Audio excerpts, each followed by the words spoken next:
For the last 2 years, Norwegian Cruise Line was basically my second home. Since 2024, I've done 12 cruises, and 10 of them were on NCL, spending 118 days on board. But the freestyle life I loved is changing. Between a massive leadership shakeup, pressure from activist investors, and a pivot away from solo travelers, NCL is at a crossroads. Today, I'm sharing why I'm reconsidering my loyalty to the line that once defined the way I travel. If the vibe on board feels different lately, it's because the boardroom is on fire. Elliott Invest Management recently disclosed a 10% stake in the company, citing a lost decade of performance compared to rivals like Royal Caribbean and Carnival. In February 2026, CEO Harry Sommer stepped down, and John Chitsey was brought in to help improve the company's financial performance. But when companies focus on improving the numbers, it often means paying more and getting less for passengers. And the first group feeling the impact might be the people who helped build this brand in the first place, solo travelers. NCL used to be the gold standard for solo cruising. In December 2025, I sailed the Panama Canal on the NCL Jewel for just $319 for 11 nights. That's $27 a day. Today, the same itinerary is pushing $2,000. This isn't just pricing drift, it's an intentional strategy shift.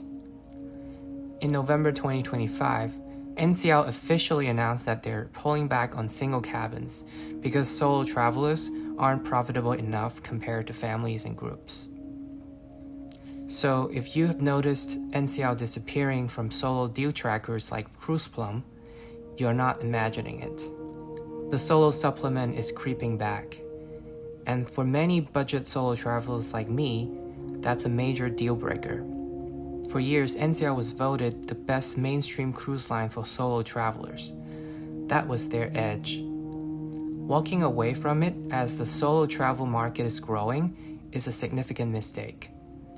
I hope the new leadership takes it seriously. Another change I've noticed is where NCL is sending its ships. In early 2026, the company pushed 40% more capacity into the Caribbean.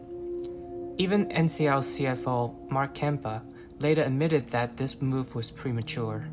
The infrastructure at their private island, Great Stirrup Cay, hasn't kept pace with this expansion. That might be why they quietly walked back their plan to ban standard drink packages on the island through at least March 2026. The cost of the Caribbean overload is the scale back of exotic routes. Africa, South America, and Antarctica are virtually gone for 2026 and 2027. But in the meantime, Princess and Holland America are capturing more of the expedition-style market. The bigger issue here is the transparency. Itinerary changes are being announced closer and closer to sailing, sometimes even the day of. We've seen travelers fly all the way to Australia, only to have every Australian port cancelled. We understand that weather happens, technical issues happen, incidents happen out of anyone's control, but the pattern of last-minute changes with little explanation and minimal compensation is what's truly frustrating the community. Food quality has also taken a hit, and it's hard to ignore when you've sailed as many times as I have. In mid-2025, the signature New York strip steak was replaced by Montreal spice-rubbed brisket on alternating nights in the main dining room. The response from passengers has consistently been negative, describing it as chewy and tough to cut. You know it's a bad sign when even the waitstaff wants you not to order it. I've also seen ingredient shortages like spinach, asparagus, and honey, and a buffet that's declined noticeably on the older ships.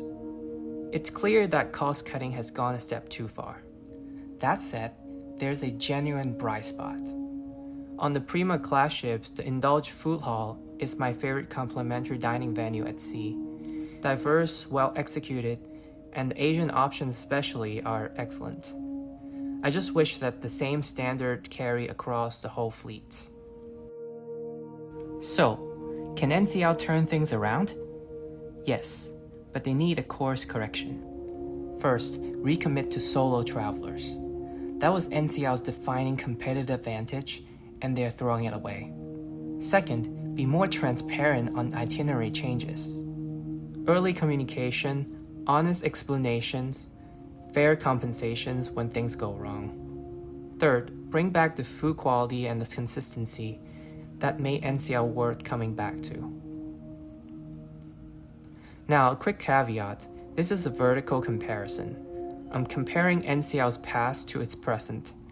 I haven't sailed other cruise line enough to know that if some of these issues are industry-wide. So I'm curious what you think. Has NCL lost its way? Or are other cruise lines doing the same thing? Let me know in the comments. If you enjoyed this video, hit like and subscribe. After posting many highlight reels, I'm finally sharing the full story of my cruises. See you at the next port!